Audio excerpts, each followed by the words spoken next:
Militarily Speaking, episode 63, Wounded Warrior Project. This episode, we talk with Tanya Oxendine, Warrior Speak spokesperson with the Wounded Warrior Project.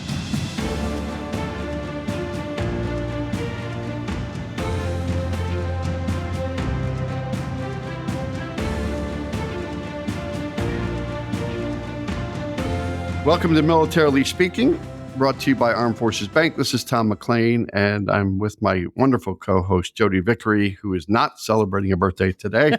I am the regional military executive for Armed Forces Bank, and Jodi, she's the executive vice president, director of consumer banking, and contributes a lot to this organization every single day. My gift to you is that we're together and it's your birthday. That is not a gift, and I want a receipt. Return a gift receipt. Return to sender. Again, welcome to our show. We're excited to have you listening and learning about our guest, Tanya Oxendine with the Wounded Warrior Project. And Tanya, we'd love to share just a minute here or two with our audience about you before we dive in. So bear with us. This is not new information to you unless Tom made it up. So interject and call it out if he did. Could be. I threw in a couple words in there. So let's see how you do. Alliteration. Tanya Oxendine joined the United States Army a year after finishing high school, mostly to run away from a very difficult childhood and an abusive family. Unfortunately, she left one abusive situation only to find another, as the first half of her nearly 30-plus year Army career was marred by harassment. Yet instead of seeking help, she remained silent and kept the pain and emotions bottled up inside. She felt honored to be given the responsibility to serve her country, and she didn't want to jeopardize that. But eventually, during Tanya's last deployment in Afghanistan, all of the pent-up emotions started to take a toll on her mentally. It hit all at once in 2012 during the deployment in Afghanistan, says Tanya. The memories of the death and suffering I saw, all this stuff came crashing down, and I just couldn't take it anymore. But it would be 2 more years before Tanya finally sought help for her post-traumatic stress disorder and the severe depression and anxiety she was experiencing. The Wounded Warrior Project Talk program gave her the connection she needed to someone who not only listened, but as she came to realize was always there for her. She also received mental health treatment at Emory Healthcare, part of the Wounded Warrior Project Warrior Care Network, which helps veterans like Tanya who are living with PTSD.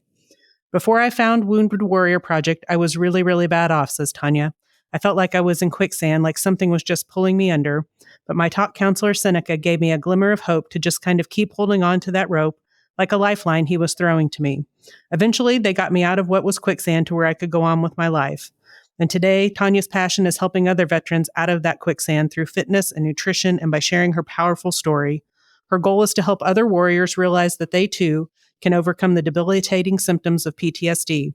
I feel better, I really do, says Tanya. I still have bad days and sometimes weeks, but then I reach back to the things I learned in Wounded Warrior Project programs, and I feel much better. Different kind of bio. I love that it's the personal story of you. Yeah. And how you are here with us today representing Wounded Warrior Project. Welcome to the show. It's a great honor to meet you and to have you here with us. I always like to start by asking our guests to just tell our audience kind of big picture about Wounded Warriors Project and kind of give them that backdrop, if you would. Yeah. Well, thank you, Jodi, and thank you, Tom. Thank you guys for having me and being able to spread the word about Wounded Warrior Project. And happy birthday to you. Yes.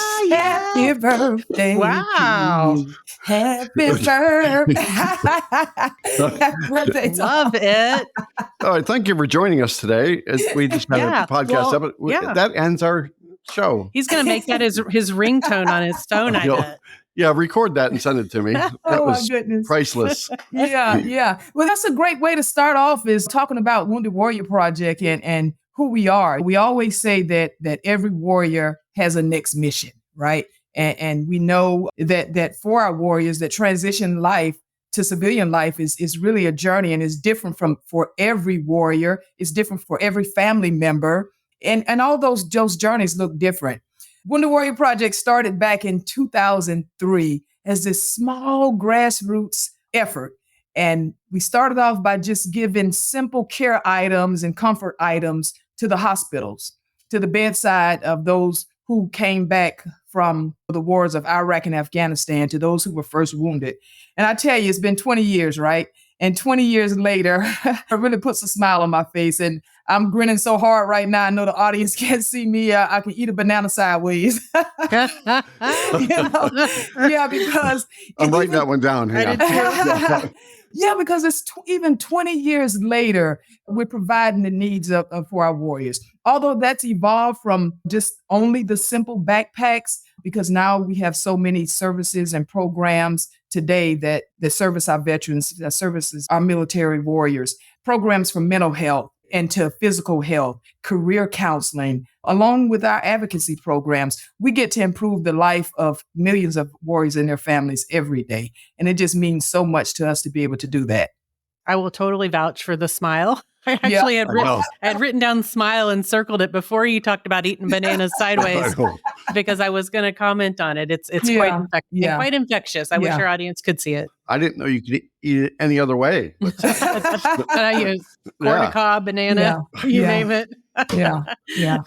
So let's talk about the military career, okay? We know that you and I spoke a lot for a good amount of time before we got on the podcast today, and appreciate all the great service you've done for our country. And so why don't we go back? We don't want to go back necessarily all the way through the 30-year career, but just talk about it, Tanya, where you were stationed, where you were deployed. You told us early before we started the podcast that you've moved a couple times in your military career, maybe like 16 kind of, and take us all the way to the command sergeant major for the Army. Yeah. Well, thank you. So first, let me say, I am so doggone retired. Let me put that out first. I am retired. Take the R out. I am retired. Yeah. I get to live in this amazing place they call Tampa, Florida. And I mean, it's sunny and nice when it's not a hurricane and Hurricane Debbie and all those people. Like Debbie, yeah. Debbie's gone. Wait for the next one. There's one for me. There's one right behind her. Yeah, but I get to live in sunny Tampa, Florida. I have 2 adult sons. My oldest is Nuke, he's 37, and my youngest is Bam, he's 32. He has a birthday coming up on the 9th here in August. So now, listen, people, that's not their government names. That's their nicknames. No code names there. Yeah, they're code names. I also have a 13-year-old granddaughter and a whole bunch of nieces and nephews. And I don't know if it was a mistake or, well, I call it joy, right? Because having a 37-year-old and a 32-year-old, I also have a 10-year-old little girl. Wow. Yeah. And we call her Cookie. And and she has blonde hair. I know some of y'all eyebrows are raising because I'm a Black woman. She has blonde hair. She has these golden colored eyes. And like I said, we call her Cookie. But she's my little Labradoodle doggy. So, yeah. So, yeah. And then after high school, I joined the military, as you read in my bio, just to escape a tough past. I needed to leave that place. It was not a good place. I was seeking adventure and a purpose because at the end of the day, I knew deep down that I was destined for more. So with my drive and my leadership, it propelled me through the ranks in the military. I was a drill sergeant at Fort Jackson, South Carolina. I served at Fort Bragg, North Carolina. It's now Fort Liberty, North Carolina. I served in 18 Airborne Corps, and I also served in the 82nd Airborne Division as a master paratrooper. And that means that I jumped out of perfectly good airplanes for a living. That was by choice. Yeah, right? yeah, right. I volunteered to do that. And listen, I did it 77 times. And you never forget when you do something crazy like that. You always remember and you always keep count. So do you remember all 77? I won't say I remember all 77, but I did 77. Some of them, somebody kept count. I landed so hard sometimes, you just got up and you just start feeling around and make sure everything is still shake it out. And I broke my tailbone on a jump one time. That was awful. That was really bad. Yeah. And I proudly served in Iraq and Afghanistan. And I came in as a private. That was nothing on my collar, 0. And I moved up and earned the rank and retired as a command sergeant major, leading over 1,500. And that was thank you for clapping it up for me. I hope the audience clapping it up for me too. So that's the highest rank that I could achieve for my position. Serving my country has been one of the most rewarding aspects of my life. And it has really taught me some great lessons. So I wouldn't change a thing in my life. And that's even the trauma during my childhood and the trauma that and some of that trauma in the military. I wouldn't change a thing because it has made me who I am today. Well said. Do you? How long have you been out? 10 years. I retired in 2014. So I tell you, I am so, I don't want to. You are so retired. I am so damn retired. That's what I really say. I'm so damn retired. So that's awesome. Yeah. I have to ask my husband if he's retired without the R tonight. Yeah, without the R, like tired. Yeah. I'm retired. I think he's only 6 years out. So maybe you don't get that retired until you're 10. I don't know. We'll see. Oh, he's still hoarding some old green socks in our sock drawer, so he might not be fully retired yet. They're kind of gross and faded. But hey, when she's gonna purge when she moves again, she's getting rid of all her green socks. Yeah, I got some I can send you. I'm good, Jodi. Yeah. So transitioning from that storied military career, how did you connect into Wounded Warrior Project and become part of that? I know from the bio we talked about that you tapped into their resources for you as an individual, but how did that transition into you being a part of Wounded Warrior Project? And then sort of describe for us what that looks like for you now in terms of how you're engaged with the organization and what that, every day, week, month, when you name it, looks like for you. Yeah. So after I returned from Afghanistan in 2012, again, like you mentioned in the bio, my life just really started to just unravel, just out of control. And you mentioned about quicksand. Also, some days it felt like quicksand. Some days it felt like I was trapped in a boxing ring with a heavyweight boxing champion just beating me down. No matter how many times I tried to get up, I just get knocked down and knocked down. I try to stand up, I get knocked down and knocked down. And I remember in 2012, after we returned from Afghanistan, I was stationed. I had to move to Washington, D.C., and I was stationed at the Pentagon. I get a little emotional thinking about this. That's all right. And I'll never forget, I was in my office and I was looking out the window, and I'm looking out my window now in my living room, sitting here looking out, and the sun was shining just as bright as it's shining today. And I looked over at my colleagues and I said, you know what? I'll be right back, guys. I got to run some errands. So I went downstairs in the parking garage and got my car, and I started driving. And I'm driving and driving because that day my plan was to drive off a bridge. And I knew I would drown, and I knew I would die, and I knew I would not survive because I don't know how to swim. So what I do remember is that the Army instilled so much in me. And one thing it taught me was mental toughness. And that day, my mental toughness kicked in, and I turned that car around. And when I looked up, I was standing in front of the mental health counter at Fort Belvoir asking for help. And during that entire drive, my entire thoughts was consumed with my sons, Nuke and Bam. And it's because of Nuke and Bam and my love for them being so great that I couldn't bear of leaving the legacy of suicide. And Tom, you and I talked about it the other day, and I'm so glad to be alive. And I'm so glad that I drove to help and not to harm. When you and I talked about that quote that you had, right? And that I haven't stopped thinking about it when you and I spoke, that you think about, that's thinking about your kids, right? And if our audience and our listeners, even if it's one listener that comes away with the same story, similar way of coping mechanism or ways to drive them to help, versus horror, then we've done our job as podcast host, and you've done your job as a spokesperson and somebody that's lived through it. Yeah. And I battle with post-traumatic stress disorder, anxiety, severe depression. I was prescribed antidepressants, mood medication, pain medication, sleep medication. I mean, so many meds. It was this long, tough battle for 9 years, right? And then my mental health physician at Fort, because this is how we're all so connected, right? The communities and the Veterans Administration and Wounded Warrior Project and other supporting organizations. This is how we're so connected. My mental health physician at Fort Belvoir introduced me, was talking about Wounded Warrior Project. And from there, Wounded Warrior Project provided these services and programs to better my life. We have so many services and programs, and I always use a number kind of in between, over 15, because sometimes we may have more than that, around that, because it depends on the needs of the veteran. And all of our services are free to the warriors and our families.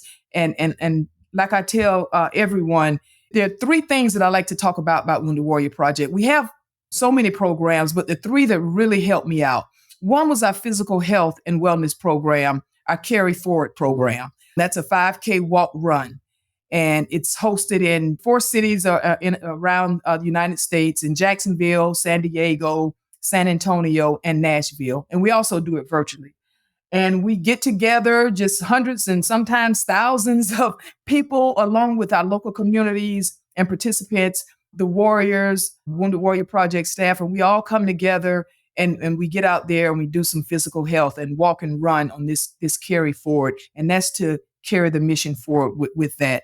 And then the other two are mental health programs. The Talk program, where you mentioned Seneca Gully, was my talk partner.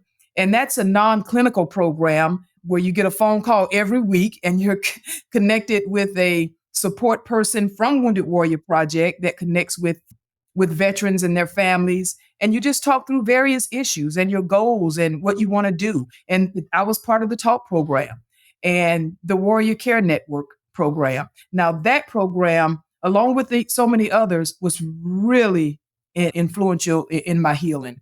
Really influential in my healing. And that's a 2 to 3 week mental health treatment program. And they help with post-traumatic stress disorder, traumatic brain injury, military sexual trauma, and so many other mental health issues.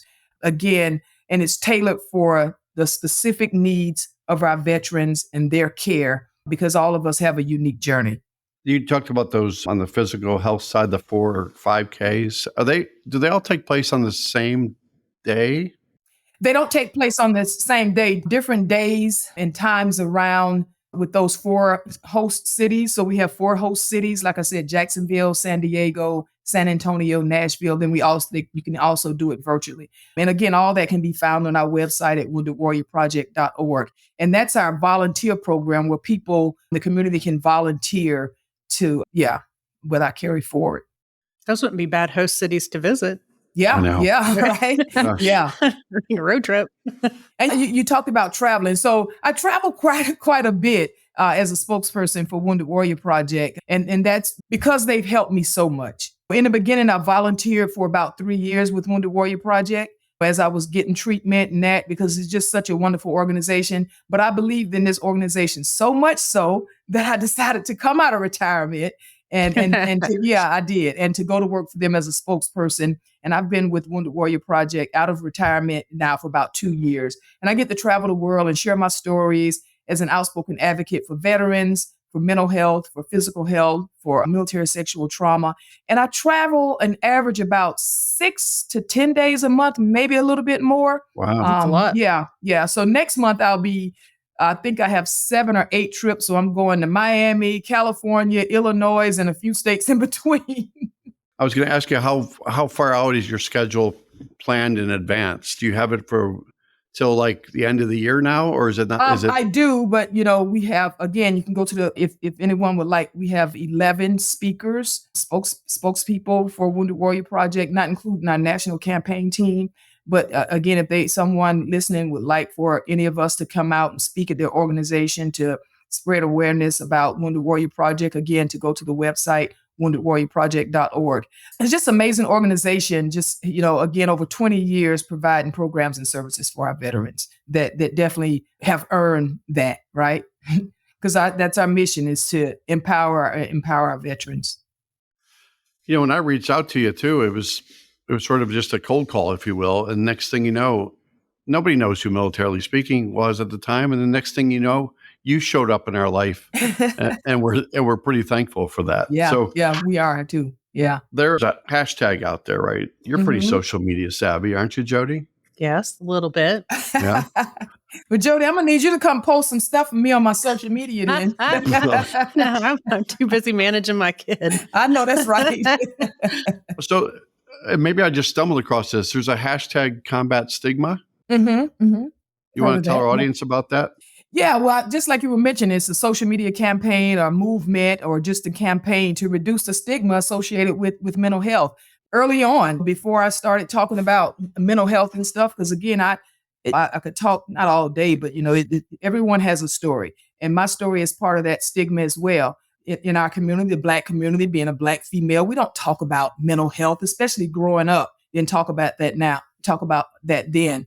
But it's particularly a stigma with our military personnel and our veterans. So this campaign encourages us to speak openly and have these conversations about mental health so that we can normalize seeking help. We need to normalize going out asking for help. I knew that I would have to fight to get out of that ring with that heavyweight boxer. I would have to fight to get out of that quicksand, out of that cage of depression for those 9 years, right? And even though I struggled, and it was a deep struggle, I'm thankful that Wounded Warrior Project to help me just to find a new way to approach this stigma instead of avoiding it.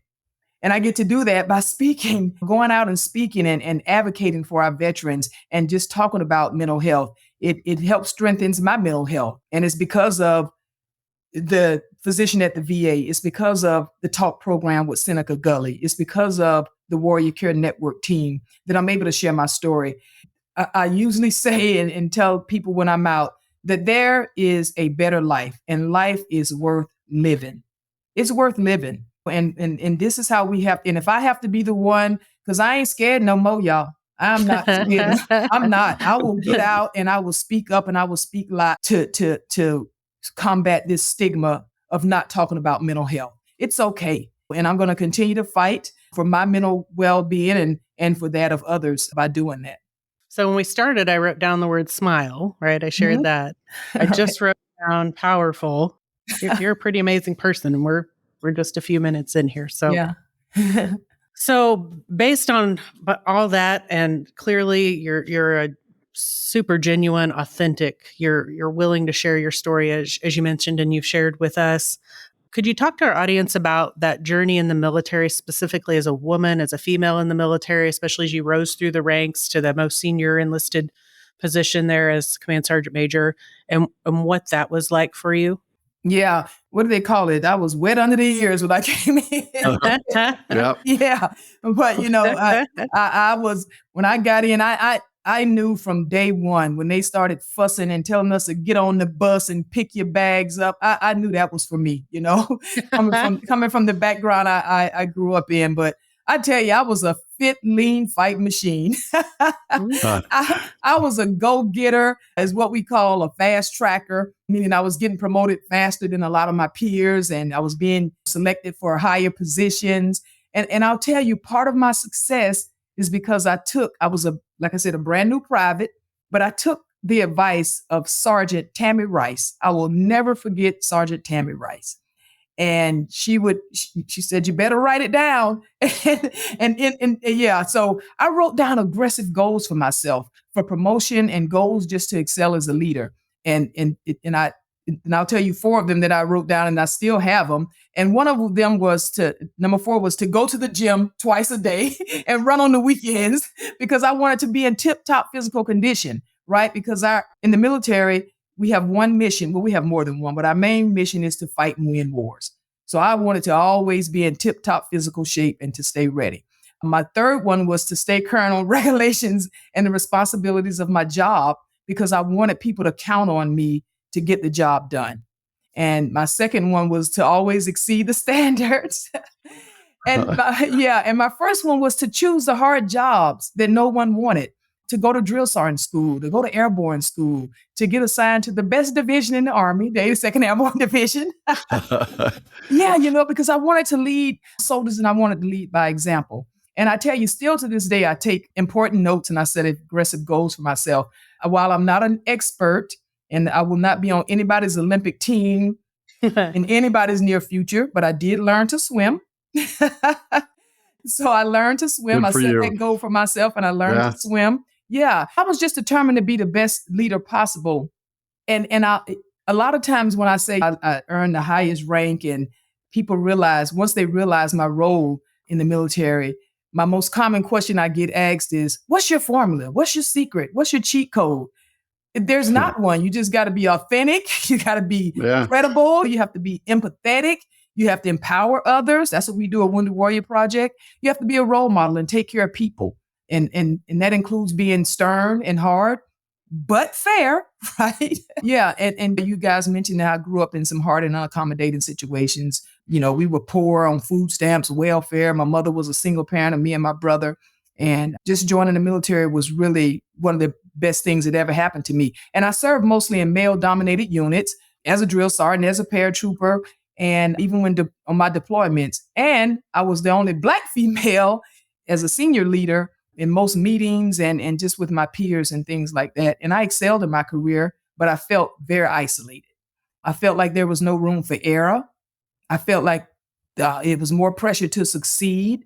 I had been discriminated against. I had been harassed. I had been talked about and judged.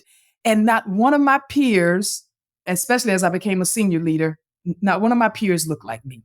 They didn't understand me. No one volunteered to mentor me. So I did what I thought was best. I built this wall around myself, like the Great Wall of China, right? To protect myself to protect myself from all those people. And I said, I don't need them. I can do this on my own. So I kept this wall up. But if we really know kind of and I'm not an expert history buff, but if we kind of understand what the Great Wall of China was for, it was to keep the enemy out. But it really kept the people of China isolated. And that's what my wall did for me. It kept me isolated. And I was being too independent.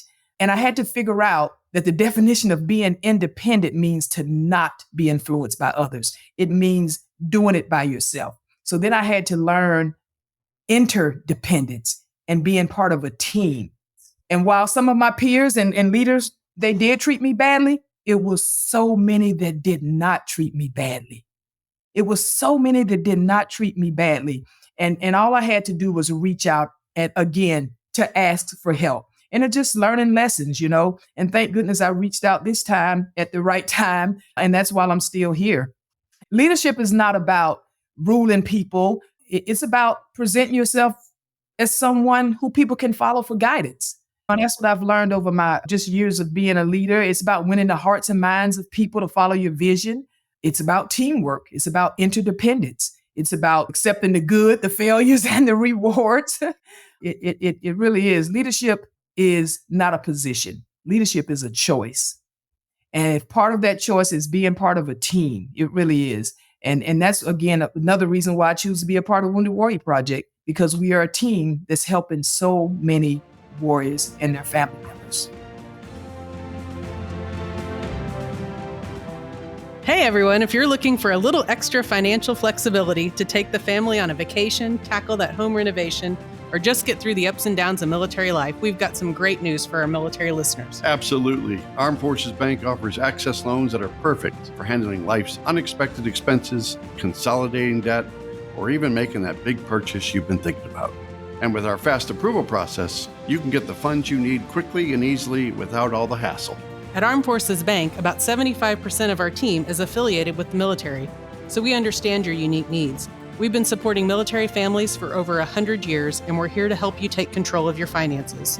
Whether you're active duty, a veteran, or a reservist, we're committed to offering you flexible terms and competitive rates, making sure you get a loan that fits your life.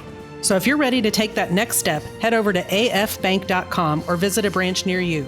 Armed Forces Bank, serving those who serve. Member FDIC, subject to credit approval. Origination fee applies. Direct deposit relationship required. Loan terms are based on loan amount.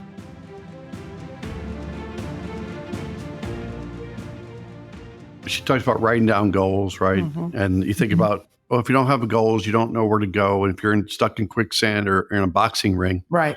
Having those goals written down, I'm glad you carry those with you to this day too. Yeah. And I even wrote all of them down. It said, go to the gym 2 times a year. Right? Was it a day? We're on the modified plan.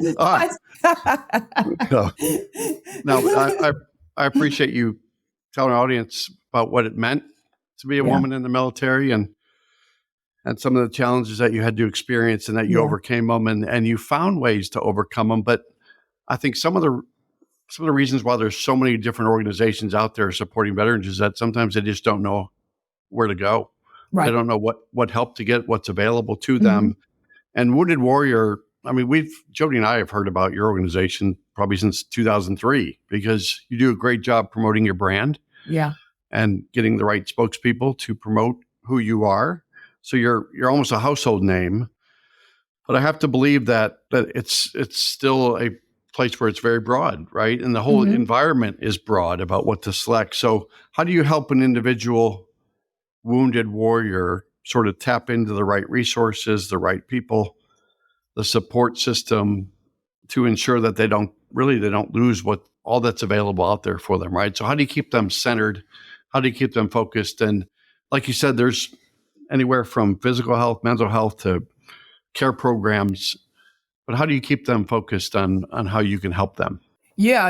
And thank you for recognizing the breadth of Wounded Warrior Project's reach, recognizing that and that we are becoming a household name, because again, sharing that awareness, we can just help so many more of our veterans, our warriors and their family members. And we understand that navigating that extensive range of resources can be overwhelming. Again, you said that's why there are other organizations out there that's helping, and we come together and collaborate. We understand that can be overwhelming. So we take a personalized approach to ensure that each warrior connects with the support that they need. From our resource center, again, you can go to our website, woundedwarriorproject.org. From our resource center to our benefits team, our teams work closely with each warrior to assess their specific needs and goals. That's why I said over 15 programs, because each goal and need may change. And then we get to guide them to the appropriate program and resources and support systems that they may need.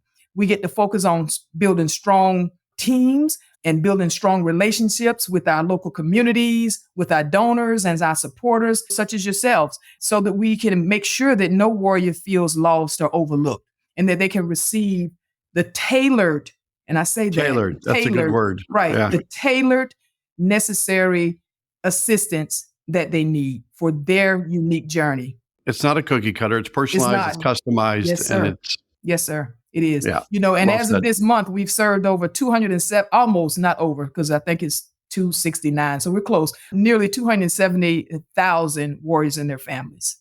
That's amazing. Big number. Yeah, that's a big number. And to take the time to make sure that it's important to give them that tailored, customized. Absolutely. Yes. Yeah. Yes. Right, Jodi. Yeah, absolutely. So for wounded warriors that come back around and start to participate in delivery of the services, like Tanya, like you're doing with wounded warriors. Yeah. Talk about how that may be part of your continued healing process for you, or for somebody else that comes back to give back to wounded warriors after the organization has helped them through whatever life threw their way.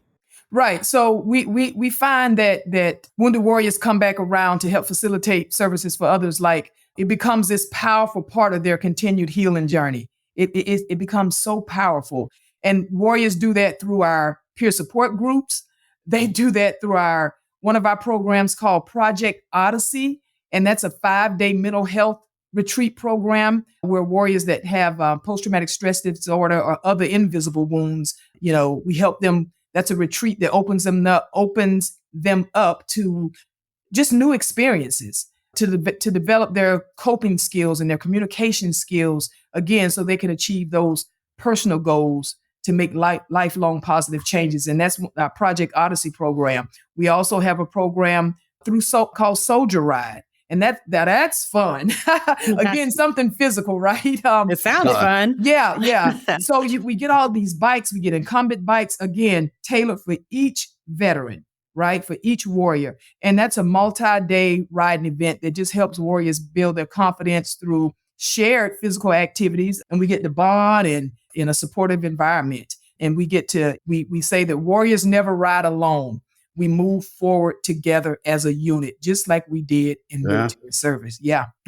Our warriors, we get to engage with and support each other.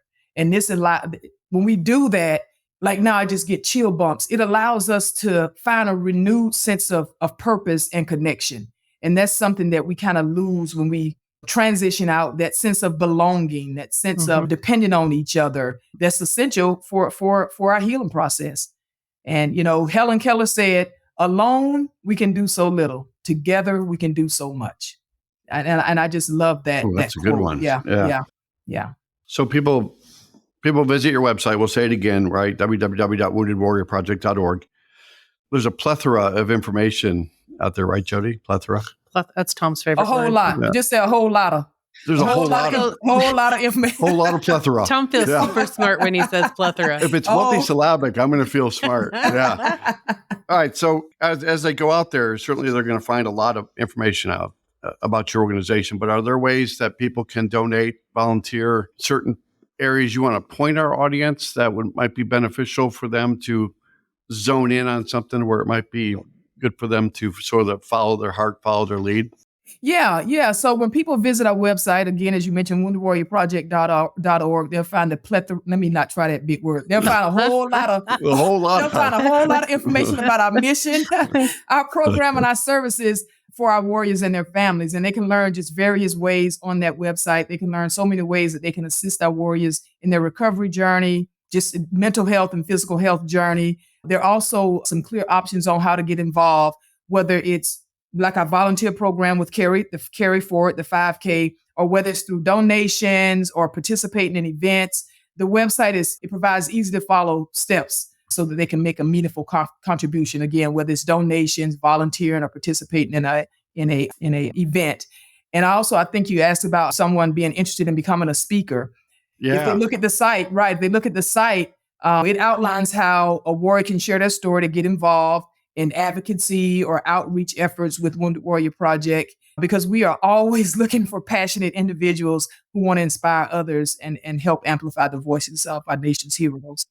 But Tanya, if someone wants to be a Tanya and wants to be sort of travel and do the speaker engagements or be on a podcast, is there a qualification process, a background process?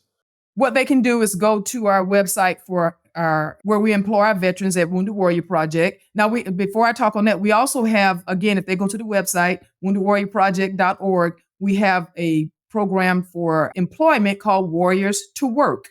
Okay. Where we help our warriors find employment, whether it's within Wounded Warrior Project or outside of Wounded Warrior Project. If it's within Wounded Warrior Project, which is an amazing organization to work for, you can go to the website Cool Careers, COOL Careers, coolcareers.com. Okay. Very good. Yeah.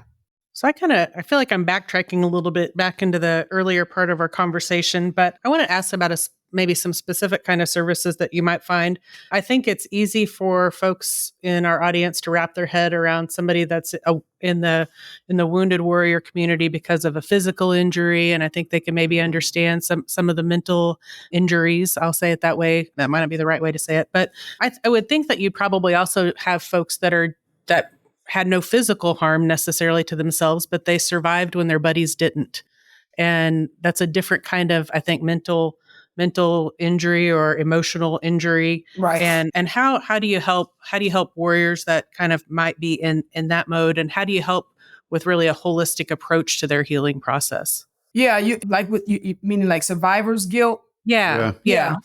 So we have what we call our visible wounds. Of course, someone that might be missing a limb, someone that may be wheelchair bound, someone that may have severe burns and that kind of thing. We also have what we call our invisible wounds. And that's what I deal with post-traumatic stress disorder, anxiety, depression, traumatic brain injury, military sexual trauma, those type of things. And then also there's the survivor's guilt. Again, that's not physical or, visible. That's an invisible wound. So the survivor's guilt, along with other mental or emotional injuries, can be incredibly challenging for our warriors to navigate.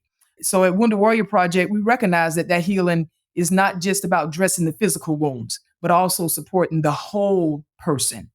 And our holistic approach to healing encompasses our mental, emotional, social well-being alongside the physical recovery. And we offer a wide range of programs that addresses those invisible wounds, like the survivor's guilt.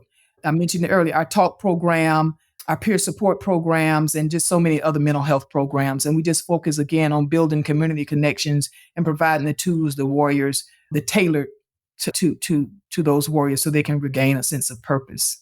Yeah, no, that makes sense. By the way, I was going to ask her why she's proud to work there, but I don't have to ask her that. You are proud to work there. You can. I am so proud to work there. And I tell you, and not only is eating that banana sideways, but have you ever stood around and they say, "Oh, let's get together and take a picture," and you're like, "Hurry up, my jaws are shaking, my jaws." I am, and I smile so much when I talk about Wounded Warrior Project that until my jaws shake. Because I am grateful for Wounded Warrior Project. I'm grateful for them being a part of my healing. And if I can be a part of an organization that helps people heal, then the end of my service is not the end.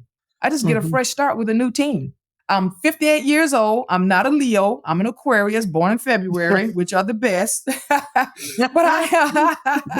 hey, happy birthday, Tom. Yeah, you're gonna have to call me back in February, and then you have to sing happy birthday to me, Tom. worst birthday present ever. Thanks, Tanya. But yeah, so I just get a fresh start with a new team. And being 58 years old, although I think I know everything, I don't. I tell my kids I do, but I do know this, that life will not give you a second chance, but it will give you a fresh start to ask someone for help, and a fresh start to help someone. And it'll also give you a fresh start to heal. That's why I'm proud to be a part of the Wounded Warrior Project. I think that comes through in every word that has come out of your mouth. Oh, yeah. Yes. You might be a little biased, but how good is your son at basketball? He's pretty darn good. He is pretty darn good. So give me some sort of sense of understanding here, right? Jodi's got a solid basketball player in her family too, like her daughter. But if you had to compare him to a current player that our audience knows or that I know, how good is he? At what level? I would compare him to because he's strong and he's strong and he's 6'3", 185 pounds of pure muscle. So between LeBron and Steph, we're gonna have to erase this podcast because now you're gonna give him a big head for that. Let's doing the night. Yeah, well, see, he's not here, so I can say that. I can't say that in front of him because just tell your son that they have gold medals and he doesn't.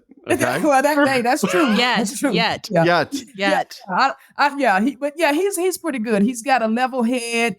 After he graduated college in 2015, he knew exactly what he wanted to do. Me and his dad thinking, oh, well, he's going to get this good government job and he's going to work here. He didn't want to join the military, but next thing we knew, he said, hey, Mom, I'm going overseas. I found my own agent and I'm going overseas. And he's been playing professional basketball overseas since 2015. So going on 10 years. He's played in Italy, Indonesia. He just left the Dominican Republic. Before that, he was in Taiwan. He's been to Australia. He's been to Korea. He's traveled more than you have internationally? Yeah. Right. Yes, he has. Yeah, he's a cool life, though. He's a very handsome, well-traveled gentleman. So that's awesome. See the world and get paid doing it. He's single, young ladies. He's single. Did you just put a plug in for her son? I did. He has no I'm kids. guessing she's going to screen him like I would. Yes, Jodi, you already know, honey. Yep. All resumes go to Mom. Absolutely. And Tanya's phone number is 555. Oh, that's awesome. Good for him living his full life. Yeah, he is. Tanya, as we kind of close out the podcast, I wonder, other than your powerful story, is there another story that you would share with our audience to just relate to them, the heart of what Wounded Warriors does? Yeah. I know you're probably picking one from a million stories in your mind. I know, right? Again, we all have so many stories, and there are countless stories that highlight the profound impact that Wounded Warrior Project has had on our lives and our military community. And one that stands out for me is about this team of 18 Marines, and they were on a helicopter flying a routine air patrol. And as that helicopter hovered, it made the whoosh, whoosh, whoosh, whoosh, whoosh sounds, right? And then it started to fly away. And all of a sudden, a loud bang as it crashed into 600 feet of water off the coast of Somalia. Now imagine those 18 Marines in 600 feet of uncontrolled cold water. Imagine this chaos, propeller blades spinning out of control, debris flying everywhere, it's sounds of destructions, fires are burning, right? On that tragic day, 4 Marines were killed and 14 were injured. And after serving their country, one of those Marines his name is John Malia, and I hope I'm pronouncing that correctly. He knew that he wanted to do something to help the new generation of wounded warriors coming back home from Iraq and Afghanistan. So in 2003, John and a group of his friends, they visited Walter Reed Medical Center in Bethesda, Maryland. And they only had a few backpacks. And those backpack had some personal items, just toiletries, clothes, underwear, and just things like that. And it was just a simple act of kindness for all those injured warriors coming back from Iraq and Afghanistan. And the reason for that is because when you're injured on the battlefield, all your clothes are cut off. Your uniform is cut off. And that's done so that the medical team can assess your injuries. And when they're in the hospital, they just have on that hospital gown. Y'all know the one with the back out that you can never tie right. Yeah. Right. That's a design flaw. Yeah. That's a design flaw. Is that what it is? They just got them for cheap because it's a design flaw. Got them in boxes and bundles. Bulk. Got them in bulk. So if we just fast forward a little bit, Danielle Green, a young soldier, was injured in Iraq, and she lost her left arm to a rocket-propelled grenade. And Danielle received one of those backpacks when she was in the hospital out there, and with the toiletries and the underwear. And I just want you guys to imagine that all the items were male items, right? Oh. Because these were all men coming that was packing those friends were all men, all Marines that packed the backpacks. So it had all male items in there. And Danielle, she didn't care. She pulled those boxes out and they was 2 sizes too big. She got those little tighty whities. She did not care. She was just happy to be having something that she can call her own and didn't have to have that hospital gown floating in the back. Right. And I tell you, the last time I spoke to Danielle, she said, I'm proud to still have that backpack 20 years later. She said it meant so much to me then when I got it, and it still means a lot to me today. And I tell you, now if you just step back a little bit, and that was a story about Danielle receiving that backpack. In 2003, after that group of Marines delivered the first set of backpacks, the next day, a nurse from Walter Reed called and requested 200 more backpacks be delivered. And that's how Wounded Warrior Project was born. Now, I've never met John Malia, but I am so glad for what he did. And I am so glad the Wounded Warrior Project exists. And still, after 20 years, we're still helping warriors heal. We still pass out backpacks. And again, we've evolved to so many programs and services for our warriors. And many more years to come. And many more years to come. Doing that same great service. Yeah. And I think they're sure lucky to have you. Thank you. And they normally say drop the mic right after, but I'm gonna in your case I'm gonna say bam. Bam. So basically, we covered your son. He's available. Yeah. Yeah. Bam. Right. That's his nickname. That's not his government name. Yeah. No code word there. Yeah. It's bam. Bam. So, bam. We're at the end of our show, and we're gonna play a little game with you. Okay. She's like, oh no.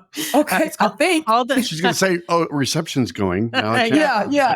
I can't hear you. Hold on, let me get a sip of my caffeine. Let me see.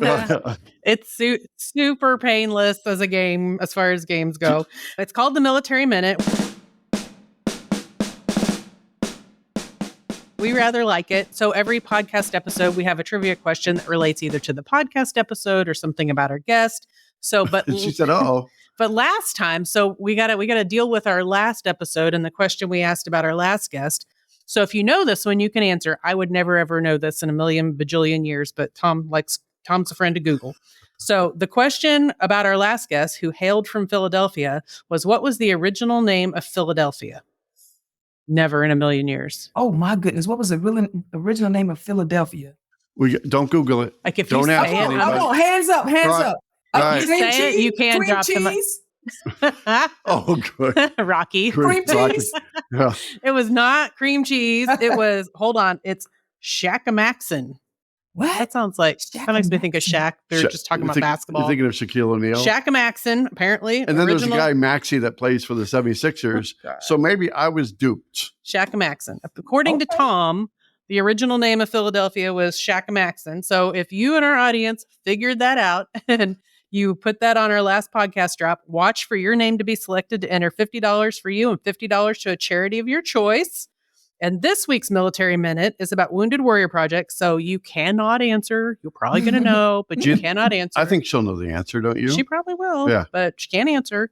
In what city was Wounded Warrior Project founded? So if you are listening and you see this, she's got that look. She's she's got like, the look of I she know. said, I'm so commenting the answer. Yeah. So if you know and you watch this podcast drop and listen to it, feel free to comment your answer in the comments. And then you too could be eligible to win $50 for yourself and $50 to a charity of your choice. Maybe somebody like Wounded Warriors Project. For sure. Maybe. Yeah. Well done. Thank you. Thank you for being here. You're an absolute treat. Thank you. If you enjoyed today's episode, go out to afbank.com and subscribe to the show. Also, make sure to rate us. Leave us a comment on your favorite podcast platforms such as Apple, Spotify, and YouTube. Thank you guys so much. Thank you. Thank you. Bye-bye. Bye-bye. Bye.